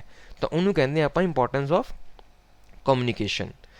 ਅਤੇ ਤੁਸੀਂ ਸਲਾਈਡ 'ਤੇ ਜਿਹੜੀ ਦੇਖੋਗੇ ਇੱਥੇ ਲਿਖਿਆ ਹੋਇਆ ਹੈ ਕਿ ਵੀ ਕੀ ਇੰਪੋਰਟੈਂਸ ਹੈਗੀਆਂ ਕਮਿਊਨੀਕੇਸ਼ਨ ਦੀ ਐਕਚੁਅਲ 'ਚ। ਪਹਿਲਾ ਹੈਗਾ ਵੀ ਜਿੱਦਾਂ ਆਪਾਂ ਗੱਲ ਕਰ ਰਹੇ ਸੀ ਵੀ ਥੋਟਸ, ਆਈਡੀਆਜ਼, ਫੀਲਿੰਗਸ ਨੂੰ ਆਪਾਂ ਦੂਜੇ ਨਾਲ ਐਕਸਪ੍ਰੈਸ ਕਰ ਸਕਦੇ ਹਾਂ। ਤੀਜਾ ਹੁੰਦਾ ਕ੍ਰੀਏਟਿੰਗ ਅਵੇਅਰਨੈਸ, ਕਿ ਆਪਾਂ ਕਿਸੇ ਬੰਦੇ ਨੂੰ ਕੋਈ ਗੱਲ ਸਮਝਾ ਸਕਦੇ ਹਾਂ। ਜਿੱਦਾਂ ਅੱਜ ਕੱਲ੍ਹ ਬਿਮਾਰੀ ਚੱਲ ਰਹੀ ਹੈ ਕਰੋਨਾ, ਇਹਦੇ ਲਈ ਬਹੁਤ ਸਾਰੀ ਅਫਵਾਹਾਂ ਉੱਡ ਰਹੀਆਂ। ਅਤੇ ਜੇ ਆਪਣੇ ਕੋਲ ਵਧੀਆ ਕਮਿਊਨੀਕੇਸ਼ਨ ਸਕਿੱਲ ਹੋਇਆ, ਆਪਾਂ ਕਿਸੇ ਬੰਦੇ ਨੂੰ ਬਿਠਾ ਕੇ ਆਰਾਮ ਨਾਲ ਪੂਰੇ ਲੌਜਿਕ ਨਾਲ ਦੱਸੀਏ ਕਿ ਵੀ ਕਰੋਨਾ ਕੀ ਹੈ, ਕੀ ਇਹਦੇ ਨਾਲ ਨੁਕਸਾਨ ਹੁੰਦਾ, ਆਪਾਂ ਨੂੰ ਘਰੇ ਕਿਉਂ ਰਹਿਣਾ ਚਾਹੀਦਾ, ਸੋਸ਼ਲ ਡਿਸਟੈਂਸਿੰਗ ਕਿਉਂ ਜ਼ਰੂਰੀ ਹੈ, ਉਹਨੂੰ ਕਹਿੰਦੇ ਆਪਾਂ ਅਵੇਅਰਨੈਸ। ਕਿ ਵਧੀਆ ਕਮਿਊਨੀਕੇਸ਼ਨ ਨਾਲ ਆਪਾਂ ਅਵੇਅਰਨੈਸ ਕ੍ਰੀਏਟ ਕਰ ਸਕਦੇ ਹਾਂ। ਬੰਦੇ ਨੂੰ, ਪੜ੍ਹੇ ਲਿਖੇ ਬੰਦਾ ਦੂਜੇ ਬੰਦੇ ਨੂੰ ਦੱਸ ਸਕਦਾ, ਦੂਜੇ ਬੰਦੇ ਪੜ੍ਹੇ ਲਿਖੇ ਨੂੰ ਦੱਸ ਸਕਦੇ ਹਾਂ, ਤਾਂ ਉਹਦੇ ਲਈ ਕਮਿਊਨੀਕੇਸ਼ਨ ਬਹੁਤ ਜ਼ਰੂਰੀ ਹੈ। ਤੀਜਾ ਹੈਗਾ ਫੁਲਫਿਲ ਅ ਗੋਲ। ਆਪਾਂ ਨੂੰ ਕੋਈ ਚੀਜ਼ ਕਿਸੇ ਨੂੰ ਦੱਸਣੀ ਹੈ, ਮੈਂ ਕੋਈ ਕੰਮ ਕਰਵਾਉਣਾ ਹੈ, ਤਾਂ ਮੈਂ ਬੋਲ ਕੇ ਦੱਸ ਸਕਦਾ, ਬਿਨਾਂ ਉਸ 'ਤੇ ਤਾਂ ਨਹੀਂ ਕਰ ਸਕਦਾ, ਜਾਂ ਮੈਂ ਲਿਖ ਕੇ ਦੱਸ ਸਕਦਾ, ਤਾਂ ਉਹਦੇ ਲਈ ਵੀ ਕਮਿਊਨੀਕੇਸ਼ਨ ਬਹੁਤ ਜ਼ਰੂਰੀ ਹੈ। ਚੌਥਾ ਹੈਗਾ ਅਵੋਇਡ ਆਈਸੋਲੇਟਿਡ, ਕਿ ਵੀ ਮੈਂ ਇਕੱਲਾ ਨਹੀਂ ਬੈਠਾ ਰਹਿ ਸਕਦਾ। ਜੇ ਮੈਨੂੰ ਕਿਸੇ ਨਾਲ ਗੱਲ ਕਰਨੀ ਹੈ, ਮੈਨੂੰ ਕੋਈ ਕੰਮ ਕਰਾਉਣਾ, ਤਾਂ ਮੈਨੂੰ ਕਮਿਊਨੀਕੇਸ਼ਨ ਆਉਣੀ ਚਾਹੀਦੀ ਹੈ। ਚੌਥਾ ਹੈਗਾ ਪ੍ਰੋਗਰੈਸ ਆਫ ਡਿਵੈਲਪਮੈਂਟ, ਜੀ ਕੋਈ ਕੰਮ ਹੋ ਰਿਹਾ, ਉਹਦੀ ਡਿਵੈਲਪਮੈਂਟ ਮੈਂ ਨੱਪਣੀ ਹੈ, ਮੈਂ ਕੁਛ ਹੋਰ ਕਰਵਾਉਣਾ, ਪ੍ਰੋਗਰੈਸ ਨੱਪ ਰਿਹਾ, ਮੈਂ ਦੱਸ ਰਿਹਾ ਵੀ ਇੰਨਾ ਕੰਮ ਹੋ ਗਿਆ, ਹੋਰ ਕਰਵਾਓ, ਉਹਨੂੰ ਕਹਿੰਦੇ ਆਪਾਂ, ਉਹਦੇ ਲਈ ਵੀ ਕਮਿਊਨੀਕੇਸ਼ਨ ਬਹੁਤ ਜ਼ਰੂਰੀ ਹੈ। ਤੀਜਾ ਹੈਗਾ ਐਜੂਕੇਟਿੰਗ ਦੀ ਮਾਸਿਸ। ਜਿੱਦਾਂ ਹੁਣ ਆਪਾਂ ਗੱਲ ਕਰ ਰਹੇ ਸੀ ਵੀ ਮੈਂ ਕਰੋਨਾ ਬਾਰੇ ਦੱਸਣਾ ਹੈ, ਮੈਂ 5-6 ਬੰਦੇ ਬਿਠਾ ਲਏ ਬਈ, ਉਹਨਾਂ ਨੂੰ ਦੱਸ ਦਿਆ ਪਿੰਡ 'ਚ ਵੀ ਇੱਦਾਂ ਹੈਗਾ, ਕਰੋਨਾ ਜਿਹੜੀ ਹੈਗੀ ਮਹਾਂਮਾਰੀ ਹੈਗੀ, ਇਹਦੇ ਨਾਲ ਆਪਾਂ ਨੂੰ ਸੋਸ਼ਲ ਡਿਸਟੈਂਸਿੰਗ ਫੋਲੋ ਕਰਨੀ ਚਾਹੀਦੀ, ਮਾਸਕ ਲਾਉਣੇ ਚਾਹੀਦੇ ਹੈ। ਉਹ ਮੈਂ ਕਿਸੇ ਮਾਸ ਬੰਦਿਆਂ ਨੂੰ ਕਰ ਰਿਹਾ ਐਜੂਕੇਟ। ਮਾਸਸ ਮਤਲਬ ਵੀ ਗਰੁੱਪ ਆਫ ਪਰਸਨ, ਇੱਕ ਗਰੁੱਪ ਨੂੰ ਮੈਂ ਕਰ ਰਿਹਾ ਐਜੂਕੇਟ, ਉਹਦੇ ਲਈ ਵੀ ਕਮਿਊਨੀਕੇਸ਼ਨ ਬਹੁਤ ਜ਼ਰੂਰੀ ਹੈ। ਅਗਲਾ ਦੇਖੀਏ, ਅੱਗੇ ਹੈਗੇ ਐਲੀਮੈਂਟਸ ਆਫ ਕਮਿਊਨੀਕੇਸ਼ਨ। ਐਲੀਮੈਂਟਸ ਕੀ ਹੁੰਦੇ ਆ ਕਿ ਵੀ ਉਹ ਛੋਟੀਆਂ ਚੀਜ਼ਾਂ ਜਿਹੜੀਆਂ ਕਿ ਜ਼ਰੂਰੀਆਂ ਨੇ ਕਿ ਇਫੈਕਟਿਵ ਕਮਿਊਨੀਕੇਸ਼ਨ ਸੈਟਅਪ ਕਰਨ ਲਈ। ਹੁਣ ਆਪਾਂ ਗੱਲ ਕਰਨੀ ਕਿਸੇ ਨਾਲ, ਮੈਂ ਚਿੱਠੀ ਲਿਖਣੀ ਹੈ, ਮੈਂ ਫੋਨ ਕਰਨਾ ਜਾਂ ਮੈਸੇਜ ਕਰਨਾ, ਤਾਂ ਮੈਨੂੰ ਉਹਦੇ ਲਈ ਦੂਜਾ ਬੰਦਾ ਚਾਹੀਦਾ ਹੈ, ਤਾਂ ਉਹਨੂੰ ਆਪਾਂ ਕਹਿੰਦੇ ਰਿਸੀਵਰ। ਜਿੱਦਾਂ ਕਿ ਤੁਸੀਂ ਦੇਖੋਗੇ ਪੀਲੇ ਵਾਲਾ ਹੈਗੀ ਇੱਥੇ ਕੁੜੀ, ਇਹ ਹੈਗੀ ਰਿਸੀਵਰ, ਅਤੇ ਇਹ ਹੈਗਾ ਮੁੰਡਾ ਹੈਗਾ ਸੈਂਡਰ। ਇਹਦਾ ਮਤਲਬ ਇਹ ਨਹੀਂ ਕਿ ਵੀ ਮੁੰਡੇ ਹਮੇਸ਼ਾ ਸੈਂਡਰ ਹੀ ਹੋਣਗੇ ਅਤੇ ਕੁੜੀਆਂ ਹਮੇਸ਼ਾ ਰਿਸੀਵਰ ਹੀ ਹੋਣਗੇ। ਇਹ ਪ੍ਰੋਸੈਸ ਵਾਈਸ ਵਰਸਾ ਚੱਲਦਾ ਹੈ, ਮਤਲਬ ਕਿ ਕੁੜੀਆਂ ਵੀ ਸੈਂਡਰ ਤੇ ਰਿਸੀਵਰ ਹੋ ਸਕਦੀਆਂ ਅਤੇ ਮੁੰਡੇ ਵੀ ਸੈਂਡਰ ਤੇ ਰਿਸੀਵਰ ਹੋ ਸਕਦੇ ਆ। ਸੈਂਡਰ ਬੰਦਾ ਕਿਹੜਾ ਵੀ ਜਿਹੜਾ ਆਪਣੀ ਗੱਲ ਮੈਸੇਜ ਅੱਗੇ ਪਹੁੰਚਾਉਂਦਾ ਹੈ, ਉਹਨੂੰ ਕਹਿੰਦੇ ਆਪਾਂ ਸੈਂਡਰ। ਅਤੇ ਰਿਸੀਵਰ ਬੰਦਾ ਉਹ ਜਿਹਨੂੰ ਆਪਾਂ ਕਹਿ ਰਹੇ ਹਾਂ ਉਹ ਗੱਲ, ਉਹਨੂੰ ਕਹਿੰਦੇ ਆਪਾਂ ਰਿਸੀਵਰ। ਅਤੇ ਜਿੱਦਾਂ ਮੈਂ ਪਹਿਲਾ ਸਟੈਪ ਕੀ ਹੈਗਾ ਕਿ ਜਦੋਂ ਕਮਿਊਨੀਕੇਸ਼ਨ ਸਟਾਰਟ ਹੁੰਦੀ ਹੈ, ਜਿਹੜਾ ਸੈਂਡਰ ਬੰਦਾ ਹੈਗਾ ਇਹ ਸੈਂਡ ਕਰ ਰਿਹਾ, ਜਿਹੜਾ ਸੈਂਡ ਕਰ ਰਿਹਾ ਕੋਈ ਮੈਸੇਜਿਸ, ਉਹਨੂੰ ਕਹਿੰਦੇ ਆਪਾਂ ਸੈਂਡਰ। ਅਤੇ ਇਹ ਬੰਦਾ ਕਮਿਊਨੀਕੇਸ਼ਨ ਸਟਾਰਟ ਕਰ ਰਿਹਾ, ਇਹ ਪੁੱਛ ਰਿਹਾ ਕਿ ਵੀ ਹਾਂਜੀ ਕੀ ਤੁਸੀਂ ਅੱਜ ਸਕੂਲ ਆਓਗੇ, ਤਾਂ ਇਹ ਕਮਿਊਨੀਕੇਸ਼ਨ ਹੋ ਗਈ ਸਟਾਰਟ ਆਪਣੀ। ਫਿਰ ਇਹ ਮੈਸੇਜ ਰਿਸੀਵਰ ਤੱਕ ਗਿਆ ਅਤੇ ਰਿਸੀਵਰ ਵਾਲੇ ਬੰਦੇ ਨੇ ਇਸ ਮੈਸੇਜ ਨੂੰ ਕਿੱਦਾਂ ਸਮਝਿਆ, ਕਿ ਉਹਨੂੰ ਪੰਜਾਬੀ ਆਉਂਦੀ ਹੈ, ਕਿ ਉਹ ਸਾਡਾ ਮੈਸੇਜ ਇਨਕੋਡ ਕਰ ਪਾ ਰਿਹਾ ਕਿ ਵੀ ਮੈਂ ਉਹਨੂੰ ਕੀ ਕਹਿ ਰਿਹਾ, ਉਹਨੂੰ ਸਮਝ ਆ ਗਿਆ। ਮੰਨ ਲਓ ਉਹ ਕਹਿੰਦੇ ਵੀ ਉਹਨੂੰ ਸੁਣਿਆ ਵੀ ਹਾਂ ਹਾਂਜੀ ਤੁਸੀਂ ਸਕੂਲ ਆ ਰਹੇ ਹੋ, ਤਾਂ ਇਹਨੇ ਦੱਸਿਆ ਰਿਸੀਵਰ ਨੇ ਕਿ ਹਾਂਜੀ ਮੈਂ ਸਕੂਲ ਆ ਰਹੀ ਹਾਂ, ਕੀ ਤੁਸੀਂ ਵੀ ਆ ਰਹੇ ਹੋ। ਤਾਂ ਇਹ ਸੀਗਾ ਇਹਦਾ ਰਿਪਲਾਈ, ਮਤਲਬ ਕਿ ਸੈਂਡਰ ਦਾ ਮੈਸੇਜ ਰਿਸੀਵਰ ਦੇ ਕੋਲੋਂ ਗਿਆ ਤਾਂ ਰਿਸੀਵਰ ਨੇ ਇਨਕੋਡ ਕਰ ਲਿਆ, ਉਹਨੂੰ ਕਹਿੰਦੇ ਇਨਕੋਡਿੰਗ, ਅਤੇ ਰਿਸੀਵਰ ਨੇ ਆਪਣਾ ਜਵਾਬ ਬਣਾ ਕੇ ਸੈਂਡਰ ਨੂੰ ਵਾਪਸ ਭੇਜਤਾ, ਉਹਨੂੰ ਕਹਿੰਦੇ ਨੇ ਡਿਕੋਡਿੰਗ। ਅਤੇ ਇਹ ਪੂਰੇ ਪ੍ਰੋਸੈਸ ਨੂੰ ਕਹਿੰਦੇ ਨੇ ਆਪਾਂ ਕਮਿਊਨੀਕੇਸ਼ਨ ਚੈਨਲ, ਠੀਕ ਹੈ। ਅਤੇ ਇਹ ਮੈਸੇਜ ਕਿੱਦਾਂ ਹੋ ਸਕਦਾ ਹੈ ਕਿ ਆਪਾਂ ਕਿਸੇ ਤੋਂ ਕੁਝ ਪੁੱਛ ਰਹੇ ਹਾਂ, ਆਪਾਂ ਕਿਸੇ ਨੂੰ ਕੁਝ ਦੱਸ ਰਹੇ ਹਾਂ, ਫੋਨ ਦੇ ਰਾਹੀਂ ਵੀ ਹੋ ਸਕਦਾ, ਮੈਂ ਫੋਨ 'ਤੇ ਵੀ ਦੋਨੋਂ ਗੱਲ ਕਰ ਸਕਦੇ ਹਾਂ ਕਿ ਤੁਸੀਂ ਕੋਈ ਕੱਲ੍ਹ ਸਕੂਲ ਆ ਰਹੇ ਹੋ, ਅਤੇ ਨਾਲੇ ਮੈਂ ਕੋਈ ਚਿੱਠੀ ਲਿਖ ਕੇ ਹੀ ਪੁੱਛ ਸਕਦਾ, ਮੈਂ ਇਹਨਾਂ ਦੇ ਘਰ ਜਾ ਕੇ ਵੀ ਪੁੱਛ ਸਕਦਾ, ਆਮਣੇ ਸਾਹਮਣੇ ਕਿਤੇ ਹੋਰ ਮਿਲ ਗਿਆ ਆਮਣੇ ਸਾਹਮਣੇ, ਉੱਥੇ ਵੀ ਗੱਲ ਹੋ ਸਕਦੀ ਹੈ। ਇਹ ਤੇ ਸਾਰੇ ਡਿਫਰੈਂਟ ਚੈਨਲ ਕਹਿੰਦੇ ਨੇ ਇਹਨਾਂ ਨੂੰ ਆਪਾਂ ਜਿਹਨਾਂ ਨੂੰ ਕਮਿਊਨੀਕੇਸ਼ਨ ਦੇ, ਜਿੱਦਾਂ ਫੋਨ 'ਤੇ ਹੋ ਗਿਆ, ਚਿੱਠੀ ਹੋ ਗਿਆ, ਇਹ ਹੋਇਆ ਚੈਨਲਸ ਆਫ ਕਮਿਊਨੀਕੇਸ਼ਨ। ਅਤੇ ਇੱਥੇ ਆਪਾਂ ਪੜ੍ਹੋਗੇ ਡਿਫਰੈਂਟ ਚੈਨਲ 'ਤੇ, ਇਸ ਸਾਈਡ 'ਤੇ ਲਿਖਿਆ ਆਪਾਂ face to face, talk writing, ਜਿਹੜੇ ਕਿ ਮੈਸੇਜ ਨੂੰ ਟਰਾਂਸਫਰ ਕਰਨ ਲਈ ਯੂਜ਼ ਹੋ ਰਹੇ ਨੇ, ਉਹ ਸਾਰੇ ਹੈਗੇ ਡਿਫਰੈਂਟ ਚੈਨਲਸ ਆਫ ਕਮਿਊਨੀਕੇਸ਼ਨ। ਅਤੇ ਇਸੇ ਸਲਾਈਡ 'ਚ ਤੁਸੀਂ ਰਾਈਟ 'ਚ ਦੇਖੋਗੇ ਤਾਂ ਸਾਰੇ ਐਲੀਮੈਂਟਸ ਲਿਸਟਡ ਨੇ। ਸਪੀਕਰ ਹੋ ਗਿਆ ਇੱਕ ਜਿਹੜਾ ਬੋਲ ਰਿਹਾ ਹੈ, ਮੈਸੇਜ ਜਿਹੜੀ ਚੀਜ਼ ਮੈਂ ਕਹਿਣਾ ਚਾਹੁੰਦਾ, ਇਨਕੋਡਿੰਗ ਵੀ ਜਿਹੜੀ ਚੀਜ਼ ਮੈਂ ਕਹੀ ਹੈ ਉਹਨੂੰ ਅਗਲਾ ਬੰਦਾ ਸਮਝ ਪਾ ਰਿਹਾ, ਚੈਨਲ ਹੋ ਗਿਆ ਮਤਲਬ ਮੈਂ ਫੋਨ 'ਤੇ ਰਾਹੀਂ ਕਰ ਰਿਹਾ, ਚਿੱਠੀ ਦੇ ਰਾਹੀਂ ਜਾਂ ਆਮਣੇ ਸਾਹਮਣੇ ਬਹਿ ਕੇ, ਡਿਕੋਡਿੰਗ ਮਤਲਬ ਕਿ ਉਸ ਬੰਦੇ ਨੂੰ ਮੇਰੀ ਗੱਲ ਜੇ ਸਮਝ ਆ ਗਈ, ਉਹਨੇ ਮੈਨੂੰ ਕੋਈ ਰਿਪਲਾਈ ਭੇਜਿਆ। ਅਤੇ ਅੱਗੇ ਹੈਗਾ ਰਿਸੀਵਰ, ਜਿਹਨੂੰ ਮੈਂ ਆਪਣੀ ਗੱਲ ਕਹਿਣਾ ਚਾਹ ਰਿਹਾ, ਜੋ ਮੇਰੀ ਗੱਲ ਸੁਣ ਰਿਹਾ, ਉਹਨੂੰ ਕਹਿੰਦੇ ਰਿਸੀਵਰ। ਫੀਡਬੈਕ, ਜਿਹੜਾ ਮੈਂ ਕੁਐਸਚਨ ਉਹਨੂੰ ਪੁੱਛਿਆ ਕਿ ਉਹਨੇ ਮੈਨੂੰ ਆਪਣਾ ਜਵਾਬ ਦੇ ਤਾ, ਉਹ ਹੈਗੀ ਫੀਡਬੈਕ। ਕੰਟੈਕਸਟ ਹੁੰਦਾ ਵੀ ਜਿਸ ਬਾਰੇ ਮੈਂ ਗੱਲ ਕਰ ਰਿਹਾ, ਹੁਣ ਮੈਂ ਸਕੂਲ ਆਉਣ ਦੇ ਬਾਰੇ ਗੱਲ ਕਰ ਰਿਹਾ, ਅਤੇ ਸਕੂਲ ਆਉਣ ਬਾਰੇ ਹੋ ਗਿਆ ਕੰਟੈਕਸਟ ਆਫ ਦਿਸ ਕਮਿਊਨੀਕੇਸ਼ਨ। ਅਤੇ ਲਾਸਟ ਹੋ ਗਿਆ ਬੈਰੀਅਰ ਕੀ ਹੁੰਦਾ ਕਿ ਵੀ ਮੇਰੀ ਗੱਲ ਕਿਸੇ ਵੀ ਕਾਰਨ ਅਗਲੇ ਬੰਦੇ ਨੂੰ ਸਮਝ ਨਹੀਂ ਆ ਰਹੀ, ਮਤਲਬ ਕਿ ਸਪੀਕਰ ਦੀ ਗੱਲ ਰਿਸੀਵਰ ਨੂੰ ਸਮਝ ਨਹੀਂ ਆ ਰਹੀ, ਉਹਦੇ ਕੀ ਕਾਰਨ ਹੋ ਸਕਦੇ ਆ, ਕੁਛ ਵੀ ਹੋ ਸਕਦਾ। ਜੇ ਮੈਂ ਫ਼ੋਨ 'ਤੇ ਗੱਲ ਕਰ ਰਿਹਾ, ਫ਼ੋਨ ਦੇ ਸਿਗਨਲ ਨਹੀਂ ਆ ਰਹੇ ਤਾਂ ਨਹੀਂ ਹੋ ਸਕਦੀ ਗੱਲ। ਜੇ ਮੈਂ ਚਿੱਠੀ ਲਿਖ ਰਿਹਾ ਤਾਂ ਉਹਨੂੰ ਮੇਰੀ ਰਾਈਟਿੰਗ ਨਹੀਂ ਸਮਝ ਆ ਰਹੀ, ਜਾਂ ਉਹਨੂੰ ਉਹ ਲੈਂਗੁਏਜ ਹੀ ਨਹੀਂ ਆਉਂਦੀ, ਜਿੱਦਾਂ ਮੈਂ ਫਾਰਸੀ 'ਚ ਲਿਖ ਕੇ ਭੇਜਦੀ, ਅਗਲੇ ਬੰਦੇ ਨੂੰ ਫਾਰਸੀ ਆਉਂਦੀ ਨਹੀਂ, ਮੈਂ ਪੰਜਾਬੀ 'ਚ ਲਿਖ ਕੇ ਭੇਜਦੀ, ਪੰਜਾਬੀ ਨਹੀਂ ਆਉਂਦੀ। ਤਾਂ ਉਹ ਸਾਰੇ ਹੈਗੇ ਬੈਰੀਅਰ, ਵੀ ਜਿਹੜੀ ਵੀ ਗੱਲ ਆਪਸ 'ਚ ਆਪਾਂ ਨੂੰ ਬਾਤ ਕਰਨ ਨਹੀਂ ਦਿੰਦੀ ਜਾਂ ਇੱਕ ਦੂਜੇ ਦੀ ਗੱਲ ਸਮਝਣ ਨਹੀਂ ਦਿੰਦੀ, ਉਹਨੂੰ ਆਪਾਂ ਕਹਿੰਦੇ ਨੇ ਬੈਰੀਅਰ ਆਫ ਕਮਿਊਨੀਕੇਸ਼ਨ। ਜਿੱਦਾਂ ਅਗਲੇ ਸਲਾਈਡ 'ਚ ਆਪਾਂ ਦੇਖਦੇ ਵੀ ਕੀ ਅਲੱਗ-ਅਲੱਗ ਬੈਰੀਅਰ ਹੋ ਸਕਦੇ ਆ ਅਤੇ ਕੀ ਪਰਸਪੈਕਟਿਵ ਹੋ ਸਕਦੇ ਆ ਉਹਦੇ। ਪਰਸਪੈਕਟਿਵ ਹੁਣ ਕੀ ਹੁੰਦਾ, ਆਪਾਂ ਜੇ ਇੱਥੇ ਪੜ੍ਹੀਏ ਕਿ ਇੱਕ ਫਿਕਸਡ ਵੇ ਆਫ ਥਿੰਕਿੰਗ ਔਰ ਆਈਡੀਆਜ਼ ਨੂੰ ਆਪਾਂ ਕਹਿੰਦੇ ਵੀ ਪਰਸਪੈਕਟਿਵ। ਕਿਸੇ ਬਾਰੇ ਮੈਂ ਪਹਿਲਾਂ ਹੀ ਧਾਰਨਾ ਬਣਾ ਲਈ ਵੀ ਇਹ ਬੰਦਾ ਤਾਂ ਮੈਨੂੰ ਗੁੱਸੇ ਨਾਲ ਹੀ ਬੋਲੇਗਾ, ਇਹ ਬੰਦਾ ਮੈਨੂੰ ਡਾਂਟੇਗਾ ਹੀ, ਉਹਨੂੰ ਕਹਿੰਦੇ ਨੇ ਆਪਾਂ ਪਰਸਪੈਕਟਿਵ ਬਣਾਉਣਾ। ਕਿਸੇ ਬਾਰੇ ਕੋਈ ਵੀ ਰਾਏ ਬਣਾਉਣਾ, ਉਹਨੂੰ ਕਹਿੰਦੇ ਨੇ ਪਰਸਪੈਕਟਿਵ। ਜਿੱਦਾਂ ਕਿ ਮੰਨ ਲਓ ਕਈ ਟੀਚਰ ਜਿਹੜੇ ਹੁੰਦੇ ਆ, ਬੱਚੇ ਸੋਚਦੇ ਵੀ ਉਹਨਾਂ ਨੂੰ ਡਾਂਟਣਗੇ ਹੀ ਹਮੇਸ਼ਾ, ਕੀ ਪਤਾ ਕੋਈ ਉਹ ਗੱਲ ਉਹ ਫਰੈਂਡਲੀ ਵੇ 'ਚ ਵੀ ਕਹਿਣਾ ਚਾਹੁੰਦੇ ਹੋਣਗੇ, ਬਟ ਤੁਸੀਂ ਪਹਿਲਾਂ ਹੀ ਰਾਏ ਬਣਾ ਲਈ ਹੋਣੀ ਕਿ ਵੀ ਉਹ ਬੰਦਾ ਮੈਨੂੰ ਡਾਂਟੇਗਾ ਹੀ, ਮੈਨੂੰ ਧਮਕਾਏਗਾ ਹੀ, ਤਾਂ ਉਹਨੂੰ ਆਪਾਂ ਕਹਿੰਦੇ ਨੇ ਪਰਸਪੈਕਟਿਵ। ਤਾਂ ਪਰਸਪੈਕਟਿਵ ਜਿਹੜਾ ਹੈਗਾ ਕਮਿਊਨੀਕੇਸ਼ਨ 'ਚ ਉਹ ਇੱਕ ਇੰਪੋਰਟੈਂਟ ਰੋਲ ਪਲੇ ਕਰਦਾ ਹੈ। ਇਹ ਬਹੁਤ ਜ਼ਰੂਰੀ ਹੈ ਕਿ ਵੀ ਜਦੋਂ ਵੀ ਆਪਾਂ ਕਿਸੇ ਨਾਲ ਗੱਲ ਕਰੀਏ ਤਾਂ ਜਿਹੜਾ ਪਰਸਪੈਕਟਿਵ ਆਪਾਂ ਉਸ ਬਾਰੇ ਬਣਾ ਰੱਖਿਆ ਸੀ ਜਦ ਸਾਡੀ ਗੱਲ ਪਿਛਲੀ ਵਾਰੀ ਹੋਈ ਸੀ, ਤਾਂ ਉਹ ਸੇਮ ਪਰਸਪੈਕਟਿਵ ਅਗਲੀ ਵਾਰੀ ਨਾ ਹੋਏ, ਨਹੀਂ ਤਾਂ ਅਸੀਂ ਉਸ ਦੀ ਗੱਲ ਦਾ ਸਹੀ ਮਤਲਬ ਕਦੇ ਵੀ ਨਹੀਂ ਸਮਝ ਪਾਵਾਂਗੇ। ਕੀ ਪਤਾ ਪਹਿਲੀ ਵਾਰੀ ਆਪਣੀ ਲੜਾਈ ਹੋਈ ਹੋਏ, ਦੂਜੀ ਵਾਰੀ ਅਗਲਾ ਬੰਦਾ ਸੁਲਾਹ ਕਰਨ ਆਇਆ ਹੋਏ, ਤਾਂ ਜੇ ਅਸੀਂ ਪੁਰਾਣੇ ਪਰਸਪੈਕਟਿਵ ਨਾਲ ਹੀ ਜਾਵਾਂਗੇ ਗੱਲ ਕਰਨ ਤਾਂ ਸਾਡੀ ਸੁਲਾਹ ਕਦੇ ਹੋ ਹੀ ਨਹੀਂ ਪਾਏਗੀ। ਤਾਂ perspective plays very important role in the communication. ਅਤੇ ਇਸੇ ਸਲਾਈਡ 'ਚ ਤੁਸੀਂ ਦੇਖੋਗੇ ਕਿ ਵੀ ਕਿਹੜੇ ਫੈਕਟਰ ਹੈਗੇ ਆ ਜਿਹੜੇ ਬੈਰੀਅਰ ਦਾ ਕੰਮ ਕਰਦੇ ਆ ਕਮਿਊਨੀਕੇਸ਼ਨ ਦੇ ਵਿੱਚ। ਪਹਿਲਾ ਹੈਗਾ ਲੈਂਗੁਏਜ, ਜਿੱਦਾਂ ਆਪਾਂ ਗੱਲ ਕਰ ਰਹੇ ਸੀ, ਆਪਾਂ ਹੁਣ ਪੰਜਾਬੀ 'ਚ ਗੱਲ ਕਰ ਰਹੇ ਹਾਂ, ਤੁਹਾਨੂੰ ਸਾਰਿਆਂ ਨੂੰ ਪੰਜਾਬੀ ਆਉਂਦੀ ਹੈ, ਪੰਜਾਬੀ ਮਾਂ ਬੋਲੀ ਹੈਗੀ ਹੈ, ਬਚਪਨ ਤੋਂ ਬੋਲ ਰਹੇ ਹਾਂ ਆਪਾਂ, ਤਾਂ ਤੁਹਾਨੂੰ ਵਧੀਆ ਗੱਲ ਸਮਝ ਆ ਰਹੀ ਹੋਣੀ ਵੀ ਇਹ ਪੰਜਾਬੀ 'ਚ ਕੀ ਕਹਿ ਰਿਹਾ ਬੰਦਾ। ਜੇ ਆਹੀ ਗੱਲ ਮੈਂ ਫਾਰਸੀ, ਸਪੈਨਿਸ਼, ਤਮਿਲ, ਤੇਲਗੂ 'ਚ ਕਹਾਂਗਾ ਤਾਂ ਕਿਸੇ ਨੂੰ ਕੋਈ ਪੱਲੇ ਨਹੀਂ ਪੈਣਾ, ਕਿਉਂਕਿ ਉਹ ਲੈਂਗੁਏਜ ਸਾਨੂੰ ਆਉਂਦੀ ਹੀ ਨਹੀਂ। ਅਤੇ ਇਹ ਬਹੁਤ ਜ਼ਰੂਰੀ ਹੈ, ਜਦੋਂ ਵੀ ਆਪਾਂ ਕਿਸੇ ਨਾਲ ਕਮਿਊਨੀਕੇਟ ਕਰ ਰਹੇ ਹਾਂ ਤਾਂ ਦੋਨਿਆਂ ਬੰਦਿਆਂ ਨੂੰ ਸੇਮ ਲੈਂਗੁਏਜ ਆਉਣੀ ਬਹੁਤ ਜ਼ਿਆਦਾ ਜ਼ਰੂਰੀ ਹੈਗੀ ਹੈ। ਦੂਜਾ ਹੈਗਾ ਵਿਜ਼ੂਅਲ ਪਰਸੈਪਸ਼ਨ। ਵਿਜ਼ੂਅਲ ਪਰਸੈਪਸ਼ਨ ਕੀ ਹੁੰਦਾ ਹੈ ਕਿ ਆਪਾਂ ਨੂੰ ਕੋਈ ਵੀ ਮੰਨ ਲਓ ਇਮੇਜ ਦੇਤੀ, ਆਪਾਂ ਅਖਬਾਰ 'ਚ ਫੋਟੋ ਤਸਵੀਰ ਦੇਖ ਲਈ ਇੱਕ, ਉਸੇ ਤਸਵੀਰ ਨਾਲ ਆਪਾਂ ਦੇਖ ਕੇ ਵੀ ਪਰਸੈਪਸ਼ਨ ਲਾ ਲਿਆ ਕਿ ਵੀ ਇਹ ਕੀ ਹੋ ਰਿਹਾ ਇਹਦੇ 'ਚ। ਮੰਨ ਲਓ ਇੱਕ ਮੋਟਰਸਾਈਕਲ 'ਤੇ ਜਾ ਰਿਹਾ ਬੰਦਾ ਅਤੇ ਪਿੱਛੇ ਉਹਦੇ ਪੁਲਿਸ ਦੀ ਕਾਰ ਲੱਗੀ ਹੈ, ਤਾਂ ਮਤਲਬ ਕਿ ਵੀ ਉਹ ਉਹਦਾ ਪਿੱਛਾ ਕਰ ਰਹੀ, ਆਪਾਂ ਪਰਸੈਪਸ਼ਨ ਬਣਾ ਲੈਂਦੇ ਹਾਂ, ਉਹਨੂੰ ਕਹਿੰਦੇ ਆਪਾਂ ਵਿਜ਼ੂਅਲ ਪਰਸੈਪਸ਼ਨ। ਉਹ ਵੀ ਇੱਕ ਬੈਰੀਅਰ ਹੈਗਾ। ਆਪਾਂ ਨੂੰ ਕੀ ਪਤਾ ਵੀ ਉਹ ਪੁਲਿਸ ਦੀ ਕਾਰ ਉਹਨੂੰ ਮੋਟਰਸਾਈਕਲ ਵਾਲਿਆਂ ਨੂੰ ਫੜਨ ਜਾ ਰਹੀ ਹੈ, ਜਾਂ ਪੁਲਿਸ ਦੀ ਕਾਰ ਆਪਣੀ ਅਲੱਗ ਜਾ ਰਹੀ ਹੈ, ਮੋਟਰਸਾਈਕਲ ਵਾਲਾ ਆਪਣਾ ਅਲੱਗ ਜਾ ਰਿਹਾ ਘਰੇ, ਤਾਂ ਕਿਸੇ ਨੇ ਫੋਟੋ ਖਿੱਚ ਲਈ ਹੋਏ। ਤਾਂ ਉਹਨੂੰ ਕਹਿੰਦੇ ਆਪਾਂ ਵਿਜ਼ੂਅਲ ਪਰਸੈਪਸ਼ਨ ਬਣਾਉਣਾ, ਜਿਹੜੀ ਕਿ ਬਹੁਤ ਹੀ ਗਲਤ ਗੱਲ ਆ। ਆਪਾਂ ਕਿਸੇ ਬਾਰੇ ਵੀ ਉਲਟੀ ਪਰਸੈਪਸ਼ਨ ਜਾਂ ਸਿੱਧੀ ਪਰਸੈਪਸ਼ਨ ਕੁਛ ਵੀ ਬਣਾ ਸਕਦੇ ਹਾਂ ਫੋਟੋ ਨੂੰ ਦੇਖ ਕੇ। ਤੀਜਾ ਹੋ ਗਿਆ ਪਾਸਟ ਐਕਸਪੀਰੀਅੰਸ। ਪਾਸਟ ਐਕਸਪੀਰੀਅੰਸ ਮਤਲਬ ਕਿ ਜਿਹਦੇ ਨਾਲ ਆਪਾਂ ਨੇ ਪਹਿਲਾਂ ਗੱਲ ਕਰੀ ਸੀ ਕਿਸੇ ਬੰਦੇ ਨਾਲ, 1 ਸਾਲ ਪਹਿਲਾਂ ਗੱਲ ਕਰੀ ਸੀ, ਆਪਾਂ ਦੇਖਿਆ ਵੀ ਇਹ ਤਾਂ ਬਹੁਤ ਗੁਸੈਲ ਬੰਦਾ ਹੈ, ਇਹਦੇ ਨਾਲ ਗੱਲ ਕਰਨ ਦਾ ਕੋਈ ਫਾਇਦਾ ਨਹੀਂ ਹੈਗਾ।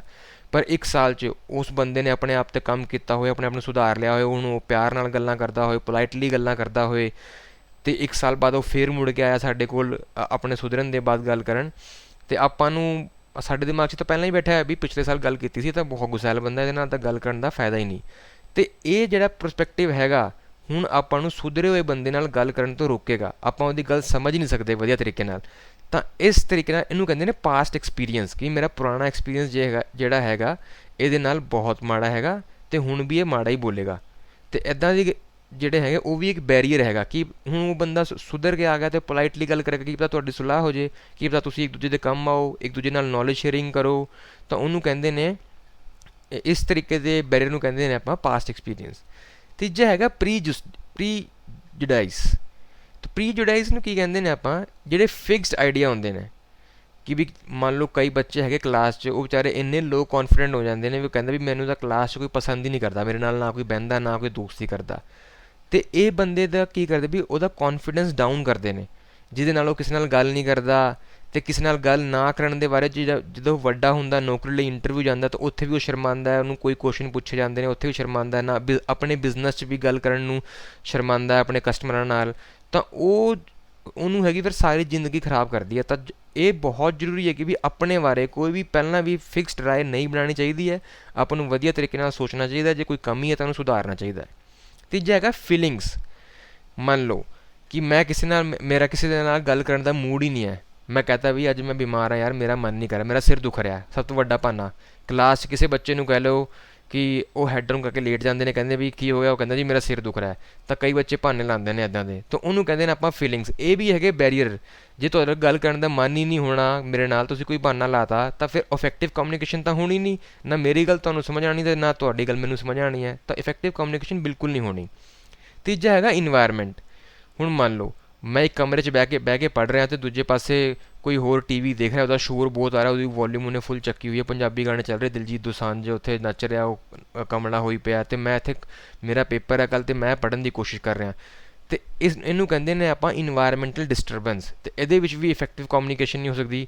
ਹੁਣ ਮੈਂ ਮੰਨ ਲਓ ਇਹ ਵੀਡੀਓ ਰਿਕਾਰਡ ਕਰ ਰਿਹਾ, ਜੇ ਪਿੱਛੇ ਆਪਣੇ ਗਾਣੇ ਲਾ ਦਾਂ ਤਾਂ ਤੁਹਾਨੂੰ ਗਾਣਿਆਂ ਦਾ ਸ਼ੋਰ ਆਏਗਾ ਅਤੇ ਮੇਰਾ ਵੀ ਆਏਗਾ, ਅਤੇ ਆਪਸ 'ਚ ਫਿਰ ਉਹ ਸ਼ੋਰ ਹੀ ਹੋ ਜਾਏਗਾ, ਨਾ ਮੇਰੀ ਗੱਲ ਰਹੇਗੀ ਅਤੇ ਨਾ ਗਾਣਾ ਰਹੇਗਾ। ਜਾਂ ਤਾਂ ਇਕੱਲਾ ਗਾਣਾ ਹੀ ਚੱਲੇ ਜਾਂ ਇਕੱਲਾ ਮੈਂ ਬੋਲਾਂ, ਤਾਂ ਦੋਨੋਂ ਆਪਣਾ ਆਪਣਾ ਮਕਸਦ ਪੂਰਾ ਕਰ ਸਕਦੇ ਹੈ। ਤਾਂ ਇਹਦੇ ਲਈ ਇਨਵਾਇਰਮੈਂਟਲ ਡਿਸਟਰਬੈਂਸ ਵੀ ਕਮ ਹੋਣੀ ਚਾਹੀਦੀ ਹੈ।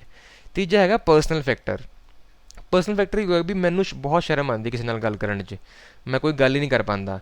ਇਹ ਜਿਹੜੀ ਪ੍ਰੋਬਲਮ ਹੈਗੀ ਅੱਜ ਦੇ ਦੌਰ 'ਚ ਸਭ ਤੋਂ ਵੱਡੀ ਪ੍ਰੋਬਲਮ ਹੈਗੀ ਹੈ, ਕਿਉਂਕਿ ਆਪਾਂ ਕਿਸੇ ਨਾਲ ਗੱਲ ਕਰਦੇ ਨਹੀਂ, ਆਪਾਂ ਫੋਨਾਂ 'ਚ ਬੜੇ ਰਹਿੰਦੇ ਹਾਂ। ਆਪਾਂ ਵਟਸਐਪ ਚਲਾ ਲਿਆ, ਫੇਸਬੁੱਕ ਚਲਾ ਲਿਆ, ਕੋਈ ਵੀਡੀਓ ਗੇਮ ਖੇਲ ਲਈ, ਕਾਊਂਟਰ ਸਟਰਾਈਕ ਖੇਲੀ, ਚੈਲੰਜ ਹੁੰਦੇ ਅੱਜ ਕੱਲ੍ਹ ਵੱਡੇ ਵੱਡੇ, ਹੈ ਨਾ, ਤੁਸੀਂ ਵੀ ਕਰਦੇ ਹੋਣੇ, ਕਾਫੀ ਬੰਦੇ ਕਰਦੇ ਹੋਣੇ ਜਿਹੜੇ ਵੀਡੀਓ ਸੁਣ ਰਹੇ ਨੇ।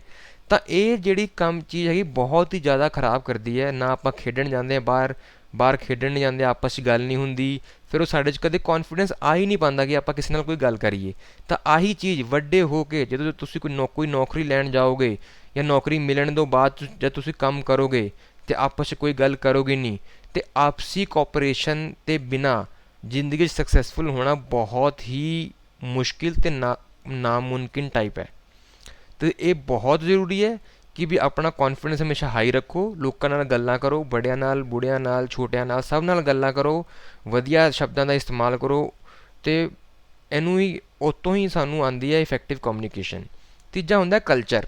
ਹੁਣ ਮੰਨ ਲਓ ਗੂੰਗੇ ਬਹਿਰੇ ਹੈਗੇ ਜਾਂ ਕੋਈ ਹੋਰ ਟਰਾਈਬਲ ਕਮਿਊਨਿਟੀ ਜਿਹੜਾ ਹੁੰਦੇ ਜੰਗਲਾਂ 'ਚ ਰਹਿੰਦੇ ਨੇ, ਆਦਿ ਜੰਗਲ 'ਚ ਰਹਿੰਦੇ ਨੇ, ਉਹਨਾਂ ਨੂੰ ਸਾਈਨ ਲੈਂਗੁਏਜ ਆਉਂਦੀ ਹੁੰਦੀ ਹੈ, ਅਤੇ ਉਹ ਸਾਈਨ ਲੈਂਗੁਏਜ ਸਾਨੂੰ ਨਹੀਂ ਆ ਸਕਦੀ, ਅਤੇ ਜੇ ਆਪਾਂ ਉਹਨਾਂ ਨਾਲ ਗੱਲ ਕਰਾਂਗੇ ਤਾਂ ਉਹਨਾਂ ਨੂੰ ਸਾਡੀ ਨਹੀਂ ਸਮਝ ਆਉਣੀ, ਅਤੇ ਸਾਡੀ ਉਹਨਾਂ ਨੂੰ ਸਮਝ ਨਹੀਂ ਆਉਣੀ। ਜੇ ਤੁਸੀਂ ਨੋਰਮਲ ਗੱਲ ਕਰ ਲਓ, ਜੇ ਮੈਨੂੰ ਪੰਜਾਬੀ ਆਉਂਦੀ, ਤੁਹਾਨੂੰ ਵੀ ਪੰਜਾਬੀ ਆਉਂਦੀ ਹੈ, ਜੇ ਮੈਂ ਬਿਨਾਂ ਬੋਲੇ ਤੁਹਾਨੂੰ ਕੋਈ ਗੱਲ ਸਮਝਾਉਣੀ ਹੈ, ਹੁਣ ਮੈਂ ਤੁਹਾਨੂੰ ਕਹਿਣਾ ਬੈਸਟ ਆਫ ਲੱਕ, ਅਤੇ ਬੈਸਟ ਆਫ ਲੱਕ ਕਹਿਣ ਲਈ ਵੀ ਮੈਂ ਤੁਹਾਨੂੰ ਅੰਗੂਠਾ ਦਿਖਾਵਾਂਗਾ, ਅਤੇ ਜੇ ਤੁਹਾਨੂੰ ਚਿਗਰਾਣਾ ਹੈਗਾ ਕਿ ਵੀ ਮੈਂ ਤੁਹਾਨੂੰ ਚਿੜਾ ਰਿਹਾ ਕਿ ਤਾਂ ਵੀ ਮੈਂ ਤੁਹਾਨੂੰ ਅੰਗੂਠਾ ਦਿਖਾ ਸਕਦਾ। ਤਾਂ ਅੰਗੂਠਾ ਦਿਖਾਉਣ ਦੇ ਦੋ ਅਲੱਗ-ਅਲੱਗ ਮਤਲਬ ਹੋ ਗਏ। ਇਹ ਹੁੰਦਾ ਕਲਚਰ। ਜੇ ਅੰਗਰੇਜ਼ੀ 'ਚ ਮੈਂ ਕਹਾਂਗਾ ਤਾਂ ਬੈਸਟ ਆਫ ਲੱਕ, ਅਤੇ ਉਹ ਅੰਗੂਠਾ ਹੋ ਗਿਆ ਬੈਸਟ ਆਫ ਲੱਕ, ਯਾਨੀ ਕਿ ਤੁਹਾਡੇ ਗੁੱਡਵਿਲ ਲਈ ਹੋ ਗਿਆ। ਜੇ ਮੈਂ ਪੰਜਾਬੀ 'ਚ ਤੁਹਾਨੂੰ ਦਿਖਾਤਾ ਅੰਗੂਠਾ, ਤਾਂ ਮਤਲਬ ਕਿ ਇਹ ਤਾਂ ਮੈਨੂੰ ਯਾਰ ਧਮਕਾ ਰਿਹਾ, ਚਿੜਾ ਰਿਹਾ, ਮੈਨੂੰ ਤੰਗ ਕਰ ਰਿਹਾ, ਇਹ ਤਾਂ ਵਧੀਆ ਤਰੀਕੇ ਨਾਲ ਨਹੀਂ ਬੋਲ ਰਿਹਾ। ਤਾਂ ਕਲਚਰਲ ਸਾਇੰਸ ਦੀ ਵੀ ਅਲੱਗ ਇੰਪੋਰਟੈਂਸ ਹੁੰਦੀ ਹੈ ਕਮਿਊਨੀਕੇਸ਼ਨ 'ਚ। ਤਾਂ ਹੀ ਆਪਾਂ ਸ਼ੁਰੂ 'ਚ ਗੱਲ ਕਰ ਰਹੇ ਸੀ ਵੀ ਜਿਹੜੇ ਵੀ ਦੋ ਬੰਦੇ ਆਪਸ 'ਚ ਕਮਿਊਨੀਕੇਟ ਕਰ ਰਹੇ ਹੈ, ਜਾਂ ਸਾਈਨ ਲੈਂਗੁਏਜ ਤੋਂ, ਜਾਂ ਕਾਮਨ ਲੈਂਗੁਏਜ ਤੋਂ, ਜਾਂ ਰਾਈਟਿੰਗ ਨਾਲ, ਤਾਂ ਉਹ ਦੋਨਾਂ ਬੰਦਿਆਂ 'ਚ ਕਾਮਨ ਹੋਣੀ ਚਾਹੀਦੀ ਹੈ। ਜਾਂ ਤਾਂ ਦੋਨਾਂ ਨੂੰ ਅੰਗਰੇਜ਼ੀ ਆਉਂਦੀ ਹੋਵੇ, ਜਾਂ ਦੋਨਾਂ ਨੂੰ ਪੰਜਾਬੀ ਆਉਂਦੀ ਹੋਵੇ, ਜਾਂ ਦੋਨਾਂ ਨੂੰ ਸੇਮ ਸਾਈਨ ਲੈਂਗੁਏਜ ਆਉਂਦੀ ਹੋਵੇ, ਤਾਂ ਉਹ ਬੈਰੀਅਰ ਨਹੀਂ ਹੈ। ਜੇ ਦੋਨਾਂ ਨੂੰ ਵੀ ਅਲੱਗ-ਅਲੱਗ ਆਉਂਦੀ ਹੈ ਤਾਂ ਉਹ ਬਹੁਤ ਵੱਡਾ ਬੈਰੀਅਰ ਹੈ, ਅਤੇ ਆਪਾਂ ਇੱਕ ਦੂਸਰੇ ਦੀ ਗੱਲ ਬਿਲਕੁਲ ਵੀ ਨਹੀਂ ਸਮਝ ਸਕਦੇ। ਇਹ ਤਾਂ ਸੀਗੀਆਂ ਸਾਰੀਆਂ ਦਿੱਕਤਾਂ ਕਿ ਵੀ ਕਿਸ ਦਿੱਕਤ ਨਾਲ ਆਪਾਂ ਕਮਿਊਨੀਕੇਸ਼ਨ ਸੈਟਅਪ ਨਹੀਂ ਕਰ ਸਕਦੇ। ਹੁਣ ਆਪਾਂ ਦੇਖੀਏ ਵੀ ਕਿੱਦਾਂ ਕੀ ਕਰਨ ਨਾਲ ਸਾਡੀ ਕਮਿਊਨੀਕੇਸ਼ਨ ਜੋ ਹੈ ਬਿਹਤਰ ਹੋ ਸਕਦੀ ਹੈ। ਇਹ ਜਿਹੜੀ ਸਾਡੀ ਕਿਤਾਬ 'ਚ ਲਿਖੀ ਹੋਣੀ ਇੱਕ, ਇਹਨੂੰ ਕਹਿੰਦੇ ਆਪਾਂ 7C ਅਪਰੋਚ। 7 ਸ਼ਬਦ ਹੈਗੇ ਇੱਥੇ: clear, concise, concrete, correct, coherent, complete and courteous. ਤਾਂ ਸਾਰੇ ਸ਼ਬਦ ਸੀ ਤੋਂ ਸ਼ੁਰੂ ਹੋ ਰਹੇ ਨੇ, ਤਾਂ ਕਰਕੇ ਆਪਾਂ ਨੂੰ ਕਹਿੰਦੇ 7C approach for effective communication. ਪਹਿਲਾ ਹੈਗਾ ਕਲੀਅਰ, ਕਿ ਵੀ ਆਪਾਂ ਨੂੰ ਬੋਲਦੇ ਵਕਤ ਬਿਲਕੁਲ ਕਲੀਅਰ ਹੋਣਾ ਚਾਹੀਦਾ ਹੈ ਕਿ ਵੀ ਮੈਂ ਕੀ ਬੋਲਣਾ ਚਾਹੁੰਦਾ, ਅਤੇ ਅਗਲੇ ਦਾ ਇਸ ਗੱਲ ਦਾ ਜਿਹੜਾ ਮਤਲਬ ਹੈਗਾ ਉਹ ਬਿਲਕੁਲ ਕਲੀਅਰ ਪਹੁੰਚੇ ਵੀ ਜਿਹੜਾ ਵੀ ਮੈਂ ਕਹਿਣਾ ਚਾਹੁੰਦਾ। ਤੀਜਾ ਹੈਗਾ ਕੰਸਾਈਜ਼, ਜਿਹੜੀ ਗੱਲ ਮੈਂ ਅਗਲੇ ਬੰਦੇ ਨੂੰ ਕਹਿਣੀ ਹੈ ਜਾਂ ਲਿਖਣੀ ਹੈ, ਉਹਦੇ 'ਚ ਮੈਂ ਕਿਹੜੇ ਸ਼ਬਦਾਂ ਦਾ ਇਸਤੇਮਾਲ ਕਰ ਰਿਹਾ, ਉਹਨੂੰ ਕਹਿੰਦੇ ਨੇ ਕੰਸਾਈਜ਼। ਉਹ ਵਧੀਆ ਤਰੀਕੇ ਨਾਲ ਹੋਣੇ ਚਾਹੀਦੇ। ਹੁਣ ਮੈਂ ਗੱਲ ਕਰ ਰਿਹਾ ਸਾਈਕਲ ਬਾਰੇ, ਸ਼ਬਦ ਮੈਂ ਸਕੂਟਰ ਯੂਜ਼ ਕਰੀਆਂ ਵੀ ਸਕੂਟਰ ਦੇ ਪੈਡਲ ਜਿਹੜੇ ਹੈਗੇ ਵਧੀਆ ਹੈ, ਸਕੂਟਰ ਦਾ ਹੈਂਡਲ ਜਿਹੜਾ ਹੈਗਾ ਵਧੀਆ ਹੈ। ਹੁਣ ਮੈਨੂੰ ਪਤਾ ਹੀ ਨਹੀਂ ਚੱਲ ਰਿਹਾ ਵੀ ਮੈਂ ਸਕੂਟਰ ਬਾਰੇ ਗੱਲ ਕਰ ਰਿਹਾ, ਸਾਈਕਲ ਬਾਰੇ ਗੱਲ ਕਰ ਰਿਹਾ। ਅਗਲਾ ਹੈਗਾ ਯੂਜ਼ ਐਗਜ਼ੈਕਟ ਵਰਡ ਐਂਡ ਫਰੇਜ਼ਿਜ਼, ਕਿ ਵੀ ਮੈਂ ਉਹੀ ਵਰਡ ਅਤੇ ਸੈਂਟੈਂਸ ਯੂਜ਼ ਕਰਾਂ ਜਿਹੜੇ ਉਸ ਕੰਟੈਕਸਟ 'ਚ ਹੈਗੇ ਨੇ। ਕੰਟੈਕਸਟ ਮਤਲਬ ਜਿਸ ਬਾਰੇ ਮੈਂ ਗੱਲ ਕਰ ਰਿਹਾ, ਜੇ ਉਸੀ ਕੰਟੈਕਸਟ ਵਰਡ ਜਾਂ ਫਰੇਜ਼ ਹੋਣੇ ਤਾਂ ਹੀ ਉਹ ਮੇਰੀ ਗੱਲ ਬਣਨੀ ਹੈ, ਨਹੀਂ ਤਾਂ ਨਹੀਂ ਬਣਨੀ। ਜਿੱਦਾਂ ਮੈਂ ਕਹਤਾ ਬਈ ਸਾਈਕਲ ਵਧੀਆ ਚੱਲ ਰਹੀ ਸੀ, ਬੱਬੂ ਮਾਨ ਦਾ ਗਾਣਾ, ਇਹ ਕੋਈ ਗੱਲ ਬਣੀ ਵੀ ਮੈਂ ਅਗਲਾ ਸੈਂਟੈਂਸ ਮੇਰਾ ਅਲੱਗ ਕੰਟੈਕਸਟ 'ਚ ਸੀਗਾ, ਪਹਿਲਾਂ ਮੇਰਾ ਸਾਈਕਲ ਬਾਰੇ ਸੀਗਾ। ਜਾਂ ਤਾਂ ਇੱਦਾਂ ਕਹਾਂ ਵੀ ਸਾਈਕਲ ਵਧੀਆ ਚੱਲ ਰਹੀ ਸੀ, ਉਹਦੇ 'ਚ ਵਧੀਆ ਗਰੀਸ ਗਰੂਸ ਦਿੱਤਾ ਹੋਇਆ ਸੀ ਚੈਨ 'ਚ, ਅਤੇ ਇਹ ਗੱਲ ਬਣ ਗਈ ਆਪਸ ਬਈ ਸਾਈਕਲ ਬਾਰੇ ਹੀ ਬੋਲ ਰਿਹਾ ਮੈਂ। ਜੇ ਹੁਣ ਮੈਂ ਇਕੱਲੇ ਗਾਣਿਆਂ ਬਾਰੇ ਗੱਲ ਕਰੀ ਵੀ ਬੱਬੂ ਮਾਨ ਵਾਲੇ ਗਾਣੇ ਵਧੀਆ ਸੀ, ਗੁਰਦਾਸ ਮਾਨ ਸਾਹਿਬ ਦੇ ਗਾਣੇ ਵਧੀਆ ਸੀ, ਇਹ ਮੈਂ ਹੁਣ ਗਾਣਿਆਂ ਬਾਰੇ ਗੱਲ ਕਰ ਰਿਹਾ, ਅਤੇ ਇਹ ਕੋਈ ਕੰਕਰੀਟ ਕਮਿਊਨੀਕੇਸ਼ਨ ਕਹਿੰਦੇ ਇਹਨਾਂ ਨੂੰ। ਅਗਲਾ ਹੈਗਾ ਕਰੈਕਟ ਕਮਿਊਨੀਕੇਸ਼ਨ। ਜੇ ਮੰਨ ਲਓ ਮੈਂ ਕੋਈ ਗੱਲ ਕਿਸੇ ਨੂੰ ਚਿੱਠੀ ਰਾਹੀਂ ਲਿਖ ਕੇ ਦੱਸ ਰਿਹਾ ਕਿ ਮੈਂ ਚਿੱਠੀ ਲਿਖਣੀ ਹੈ ਕਿ ਵੀ ਮੈਂ ਇੱਥੇ ਵਧੀਆ, ਤੁਸੀਂ ਵਧੀਆ ਸਾਰੇ, ਤਾਂ ਉਹਦੇ 'ਚ ਜਿਹੜੀ ਮੈਂ ਲੈਂਗੁਏਜ, ਸ਼ਬਦਾਂ ਦੀ ਸਪੈਲਿੰਗ ਜਿਹੜੀ ਹੈਗੀ ਹੈ, ਜੇ ਉਹ ਮੈਂ ਸਹੀ ਤਰੀਕੇ ਨਾਲ ਨਹੀਂ ਲਿਖਾਂਗਾ ਤਾਂ ਅਗਲਾ ਬੰਦਾ ਕੀ ਪਤਾ ਉਸ ਸਪੈਲਿੰਗ ਨੂੰ ਕੀ ਪੜ੍ਹੇ। ਜਿੱਦਾਂ ਇਸ ਸਕਰੀਨ 'ਤੇ ਲਿਖਿਆ ਇਫੈਕਟਿਵ ਕਮਿਊਨੀਕੇਸ਼ਨ, ਇਹਦੀ ਸਪੈਲਿੰਗ ਸਹੀ ਲਿਖੀ ਹੈ ਤਾਂ ਹੀ ਮੈਂ ਉਹਨੂੰ ਪੜ੍ਹ ਸਕਦਾ। ਜੇ ਇਹਦੀ ਸਪੈਲਿੰਗ ਮੈਂ ਗਲਤ ਲਿਖਦਾ, ਮੈਨੂੰ ਸਮਝ ਹੀ ਨਹੀਂ ਆਣੀ, ਮੈਂ ਪੜ੍ਹ ਜਾਣਾ ਯੂਨੀਕੇਸ਼ਨ, ਕੋਫੈਕਟਿਵ, ਉਲਟਾ ਸਿੱਧਾ ਪੜ੍ਹਿਆ ਤਾਂ ਉਹਦਾ ਮਤਲਬ ਕੋਈ ਨਹੀਂ ਬਣਨਾ। ਤਾਂ ਇਸੇ ਤਰ੍ਹਾਂ ਹਰ ਇੱਕ ਲੈਂਗੁਏਜ 'ਚ ਸ਼ਬਦ ਬਣਾਏ ਗਏ ਨੇ, ਉਹਨਾਂ ਦੀ ਸਪੈਲਿੰਗ, ਉਹਨਾਂ ਦੀ ਗ੍ਰਾਮਰ, ਉਹਨਾਂ ਦੀ ਸਭ ਕੁਝ ਵਿਆਕਰਣ ਉਹ ਬਿਲਕੁਲ ਸਹੀ ਹੋਣਾ ਚਾਹੀਦਾ ਕੋਈ ਵੀ ਸੈਂਟੈਂਸ ਦੱਸਣ ਬਾਰੇ। ਹੁਣ ਮੰਨ ਲਓ ਮੈਂ ਕਹਿਣਾ ਕਿ ਵੀ ਮੈਂ ਅੱਜ ਬਿਮਾਰ ਹਾਂ, ਅਤੇ ਇਹਦਾ ਮਤਲਬ ਕਿ ਮੈਂ ਅੱਜ ਬਿਮਾਰ ਹਾਂ। ਜੇ ਮੈਂ ਕਹਾਂਗਾ ਮੈਂ ਪਰਸੋਂ ਬਿਮਾਰ ਸੀ, ਅਤੇ ਤੁਸੀਂ ਕੀ ਸਮਝੋਗੇ ਵੀ ਮੈਂ ਪਰਸੋਂ ਬਿਮਾਰ ਸੀ, ਅੱਜ ਮੈਂ ਠੀਕ ਹਾਂ। ਜੇ ਇਹ ਮੈਂ ਦੋਨੋਂ ਉਲਟੇ ਬੋਲ ਦਾਂਗਾ ਸੈਂਟੈਂਸ, ਤਾਂ ਮੈਨੂੰ ਸਮਝ ਨਹੀਂ ਆਉਣਾ ਵੀ ਮੈਂ ਕਦ ਬਿਮਾਰ ਹਾਂ ਅਤੇ ਮੈਂ ਕਦ ਠੀਕ ਹਾਂ। ਤਾਂ ਇਸ ਲਈ ਕਰੈਕਟ ਸਪੈਲਿੰਗ, ਲੈਂਗੁਏਜ ਅਤੇ ਗ੍ਰਾਮਰ ਬਹੁਤ ਇੰਪੋਰਟੈਂਟ ਹੈ ਕੋਈ ਵੀ ਕਮਿਊਨੀਕੇਸ਼ਨ ਲਈ। ਤੀਸਰਾ ਹੈਗਾ ਕੋਹਰੈਂਟ, ਕਿ ਵੀ ਜਿਹੜਾ ਵੀ ਟੌਪਿਕ ਬਾਰੇ ਮੈਂ ਗੱਲ ਕਰ ਰਿਹਾ, ਜਿਹੜੇ ਵੀ ਸ਼ਬਦ ਮੈਂ ਯੂਜ਼ ਕਰ ਰਿਹਾ, ਉਹਨਾਂ ਦਾ ਕੋਈ ਮੀਨਿੰਗ ਹੋਣਾ ਚਾਹੀਦਾ ਹੈ, ਉਹ ਆਪਸ 'ਚ ਰਿਲੇਟਡ ਹੋਣੇ ਚਾਹੀਦੇ ਆ ਟੌਪਿਕਸ, ਤਾਂ ਉਹਨੂੰ ਕਹਿੰਦੇ ਆਪਾਂ ਕੋਹਰੈਂਟ। ਅਗਲਾ ਹੈਗਾ ਕੰਪਲੀਟ, ਜੇ ਮੈਂ ਕੋਈ ਵੀ ਗੱਲ ਮੈਂ ਸ਼ੁਰੂ ਕੀਤੀ ਹੈ ਤਾਂ ਮੈਂ ਉਹ ਪੂਰੀ ਗੱਲ ਦੱਸਾਂਗਾ ਤਾਂ ਹੀ ਉਹਦਾ ਫਾਇਦਾ ਹੈ। ਜੇ ਮੈਂ ਅੱਧੀ ਗੱਲ ਦੱਸਾਂਗਾ ਤੂੰ ਨਹੀਂ, ਅੱਧੀ ਦਾ ਮਤਲਬ ਆਪਣੇ ਆਪ ਕੱਢ ਲੈਣਾ ਆਪਣੇ ਆਪ ਦੇ ਅਕੋਰਡਿੰਗ, ਤਾਂ ਉਸ ਸੈਂਟੈਂਸ ਦਾ ਫਿਰ ਕੋਈ ਫਾਇਦਾ ਨਹੀਂ ਰਹਿਣਾ ਜੇ ਉਹ ਕੰਪਲੀਟ ਹੀ ਨਹੀਂ ਹੋਣਾ। ਜੇ ਮੈਂ ਕਹਿਣਾ ਵੀ ਕੱਲ੍ਹ ਸਕੂਲ ਨਹੀਂ ਆਉਣਾ ਅਤੇ ਪਰਸੋਂ ਆਉਣਾ ਹੈ ਅਤੇ ਅਗਲੇ ਹਫਤੇ ਵੀ ਆਉਣਾ ਹੈ, ਅਤੇ ਮੇਰੀ ਗੱਲ ਹੋ ਗਈ ਪੂਰੀ। ਜੇ ਮੈਂ ਕਹੂੰਗਾ ਵੀ ਸਕੂਲ ਨਹੀਂ ਆਉਣਾ, ਮੈਂ ਦੱਸਿਆ ਨਹੀਂ ਵੀ ਕਦੋਂ ਨਹੀਂ ਆਉਣਾ, ਅੱਜ ਨਹੀਂ ਆਉਣਾ, ਕੱਲ੍ਹ ਨਹੀਂ ਆਉਣਾ, ਕਦੋਂ ਨਹੀਂ ਆਉਣਾ, ਤੁਸੀਂ ਆਪਣੇ ਹਿਸਾਬ ਨਾਲ ਲਾ ਲੈਣਾ ਬਈ ਇਹ ਤਾਂ ਆਉਣਾ ਹੀ ਨਹੀਂ ਹੈ, ਤਾਂ ਇਹ ਹੈਗੀ ਅਨਕੰਪਲੀਟ ਕਮਿਊਨੀਕੇਸ਼ਨ। ਕੰਪਲੀਟ ਕਮਿਊਨੀਕੇਸ਼ਨ ਹੋਣੀ ਬਹੁਤ ਜ਼ਰੂਰੀ ਹੈ, ਜਿਹਦੇ 'ਚ ਮੈਂ ਤੁਹਾਨੂੰ ਪੂਰੀ ਇਨਫੋਰਮੇਸ਼ਨ ਦੇਵਾਂ ਕਿ ਵੀ ਮੈਂ ਤੁਹਾਨੂੰ ਕਹਿਣਾ ਕੀ ਚਾਹੁੰਦਾ, ਤਾਂ ਕਿ ਤੁਸੀਂ ਆਪਣੇ ਆਪ ਨਾਲ ਅਜ਼ੰਪਸ਼ਨ ਨਾ ਕਰੋ, ਆਪਣੇ ਆਪ ਨਾਲ ਕੋਈ ਚੀਜ਼ ਨਾ ਮੰਨੋ ਨਾ। ਅਗਲਾ ਹੈਗਾ ਸਭ ਤੋਂ ਇੰਪੋਰਟੈਂਟ ਹੈਗਾ ਕਿਊਰੇਸ਼ੀਅਸ। ਜਦ ਆਪਾਂ ਸਭ ਤੋਂ ਪਹਿਲੀ ਸਲਾਈਡ ਪੜ੍ਹੀ ਸੀ, ਦੂਜੀ ਸਲਾਈਡ, ਬਰਾਕ ਓਬਾਮਾ ਜੀ ਨੇ ਕਿਹਾ ਸੀ ਵੀ ਗੱਲ ਇੱਦਾਂ ਕਰੋ ਵੀ ਅਗਲੇ ਦੇ ਕੰਨਾਂ ਨੂੰ ਆਰਾਮ ਮਿਲੇ, ਨਾ ਕਿ ਉਹਨੂੰ ਦੁੱਖ ਮਿਲੇ। ਤਾਂ ਆਰਾਮ ਮਿਲੇ ਤਾਂ ਉਹਨੂੰ ਕਹਿੰਦੇ ਨੇ ਆਪਾਂ ਕਰਟੀਅਸ ਹੋਣਾ ਬਹੁਤ ਜ਼ਰੂਰੀ ਹੈ। ਮਤਲਬ ਕਿ ਕਿਸੇ 'ਤੇ ਆਰਾਮ ਨਾਲ ਗੱਲ ਕਰਨਾ, ਦਿਆਲੂ ਸੁਭਾਅ ਨਾਲ ਗੱਲ ਕਰਨਾ ਬਹੁਤ ਜ਼ਰੂਰੀ ਹੈ। ਜੇ ਮੈਂ ਹਰ ਗੱਲ ਗੁੱਸੇ 'ਚ ਕਰਾਂਗਾ ਤਾਂ ਮੇਰੀ ਸੁਣੇਗਾ ਕੌਣ? ਜੇ ਮੈਂ ਆਰਾਮ 'ਚ ਦੱਸਾਂਗਾ ਤਾਂ ਤੁਹਾਡੇ ਸੁਣਨ ਦਾ ਮਨ ਵੀ ਕਰੇਗਾ, ਤੁਸੀਂ ਸਮਝੋਗੇ ਵੀ, ਤੁਹਾਡੇ 'ਤੇ ਉਹਦਾ ਪ੍ਰਭਾਵ ਵੀ ਪਏਗਾ, ਨਾਲੇ ਤੁਸੀਂ ਮੇਰੀ ਗੱਲ ਦਾ ਰਿਪਲਾਈ ਕਰੋਗੇ, ਕੋਈ ਕੁਐਸਚਨ ਪੁੱਛਣਾ ਹੋਏਗਾ ਕੁਐਸਚਨ ਪੁੱਛੋਗੇ। ਤਾਂ ਇਹ ਕਰਟੀਅਸ ਹੋਣਾ ਬਹੁਤ ਹੀ ਜ਼ਿਆਦਾ ਜ਼ਰੂਰੀ ਹੈਗਾ। ਅਤੇ ਇਹ ਸੀਗੀ ਕਮਿਊਨੀਕੇਸ਼ਨ। ਤਾਂ ਆਪਾਂ ਕੀ ਸਮਝੇ ਵੀ ਇਫੈਕਟਿਵ ਕਮਿਊਨੀਕੇਸ਼ਨ ਜ਼ਿੰਦਗੀ 'ਚ ਹੋਣਾ ਬਹੁਤ ਜ਼ਰੂਰੀ ਹੈ। ਅਤੇ ਕਮਿਊਨੀਕੇਸ਼ਨ ਕਿੱਦਾਂ ਆਪਾਂ ਇਫੈਕਟਿਵ ਕਰ ਸਕਦੇ ਹਾਂ? ਉਹ ਕਲੀਅਰ ਹੋਣੀ ਚਾਹੀਦੀ ਹੈ, ਕੰਸਾਈਜ਼ ਹੋਣੀ ਚਾਹੀਦੀ ਹੈ, ਕੰਕਰੀਟ ਹੋਣੀ ਚਾਹੀਦੀ ਹੈ, ਕਰੈਕਟ ਹੋਣੀ ਚਾਹੀਦੀ ਹੈ, ਅਤੇ ਕੋਹਰੈਂਟ, ਉਹਦਾ ਕੋਈ ਸੈਂਸ ਬਣੇ, ਅਤੇ ਕੰਪਲੀਟ ਗੱਲ ਕਰਨੀ ਚਾਹੀਦੀ ਹੈ, ਹਮੇਸ਼ਾ ਅੱਧੀ ਗੱਲ ਕਦੇ ਨਹੀਂ ਕਰਨੀ ਚਾਹੀਦੀ। ਅਤੇ ਕਰਟੀਅਸ ਹੋਣਾ ਬਹੁਤ ਜ਼ਰੂਰੀ ਹੈ ਕਿ ਹਮੇਸ਼ਾ ਸਭ ਦੇ ਨਾਲ ਦਿਆਲੂ ਸੁਭਾਅ ਨਾਲ, ਆਰਾਮ ਨਾਲ ਗੱਲ ਕਰਨੀ ਚਾਹੀਦੀ ਹੈ। ਤਾਂ ਇਹ ਸੀ ਕਿ ਇੰਟਰੋਡਕਸ਼ਨ ਕਮਿਊਨੀਕੇਸ਼ਨ ਦੀ। ਹੁਣ ਆਪਾਂ ਕੋਈ 1-2 ਐਕਸਰਸਾਈਜ਼ ਕਰ ਲਈਏ ਅਤੇ ਵੀ ਦੇਖਦੇ ਹਾਂ ਵੀ ਆਪਾਂ ਕੀ ਸਮਝੇ। ਅਤੇ ਪਹਿਲਾ ਕੁਐਸਚਨ ਤੁਸੀਂ ਦੇਖੋਗੇ, ਇਹਦਾ ਮਤਲਬ ਹੈ ਕਿ what is the purpose of communication, ਕਿ ਵੀ ਕਮਿਊਨੀਕੇਸ਼ਨ ਦਾ ਕੰਮ ਹੀ ਕੀ ਹੈ ਜ਼ਿੰਦਗੀ 'ਚ, ਆਪਾਂ ਕਿਉਂ ਵਧੀਆ ਕਰਦੇ ਹਾਂ, ਆਪਾਂ ਕਮਿਊਨੀਕੇਸ਼ਨ ਨੂੰ ਕਿਉਂ ਗੱਲਾਂ ਕਰਦੇ ਹਾਂ ਦੂਜੇ ਨਾਲ, ਕਿਉਂ ਲਿਖਦੇ ਹਾਂ, ਕਿਉਂ ਅਖਬਾਰ ਪੜ੍ਹਦੇ ਹਾਂ, ਕਿਉਂ ਕਿਤਾਬ ਪੜ੍ਹਦੇ ਹਾਂ, ਇਹਦਾ ਕੀ ਮਤਲਬ ਹੈ?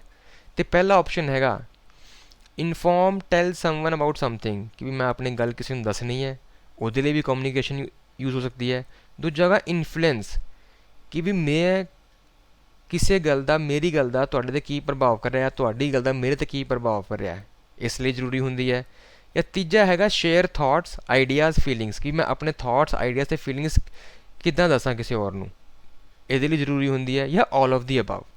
ਅਤੇ ਜਿੱਦਾਂ KBC ਸ਼ੁਰੂ ਹੋਣ ਵਾਲਾ ਅੱਜ ਕੱਲ੍ਹ, ਅਤੇ ਇੱਥੇ 50-50 ਚੋਇਸ ਹੈਗੀ ਨਹੀਂ ਸਾਡੇ ਕੋਲ, ਤਾਂ ਆਪਾਂ ਨੂੰ ABCD ਤੋਂ ਹੀ ਚੂਜ਼ ਕਰਨਾ ਪੈਣਾ ਕਿ ਕਿਹੜਾ ਵਧੀਆ ਹੈ। ਤਾਂ ਮੇਰੇ ਹਿਸਾਬ ਨਾਲ ਜਿਹੜੇ ਵੀ ਫੈਕਟਰ ਲਿਖੇ ਨੇ ABC, ਇਹ ਸਾਰੇ ਅਚੀਵ ਕਰਨ ਲਈ ਇਫੈਕਟਿਵ ਕਮਿਊਨੀਕੇਸ਼ਨ ਹੋਣੀ ਬਹੁਤ ਜ਼ਿਆਦਾ ਜ਼ਰੂਰੀ ਹੈ।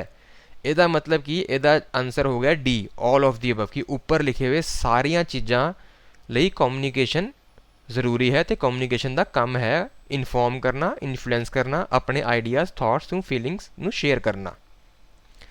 ਅਤੇ ਹੁਣ ਰਾਈਟ ਪਾਸੇ ਤੁਸੀਂ ਦੇਖੋਗੇ ਆਪਣੇ ਕੋਲ ਹੈਗੇ ਮੈਚ ਦੀ ਕਾਲਮਸ। ਹੁਣ ਇਹ ਕਾਲਮ A 'ਚ ਲਿਖੇ ਨੇ ਬੈਰੀਅਰ, ਕਿ ਵੀ ਕੀ ਬੈਰੀਅਰ ਆ ਸਕਦੇ ਆ ਕਮਿਊਨੀਕੇਸ਼ਨ ਦੇ, ਅਤੇ ਕਾਲਮ B 'ਚ ਲਿਖਿਆ ਉਹਨਾਂ ਦੇ ਐਗਜ਼ਾਮਪਲ, ਕਿ ਵੀ ਇਹ ਬੈਰੀਅਰ ਆਉਣ ਤੋਂ ਬਾਅਦ ਕੀ ਪ੍ਰੋਬਲਮ ਸਾਨੂੰ ਹੋ ਸਕਦੀ ਹੈ ਅਤੇ ਕਿੱਦਾਂ ਹੋ ਸਕਦੀ ਹੈ। ਪਹਿਲਾ ਹੈਗਾ ਲੈਂਗੁਏਜ।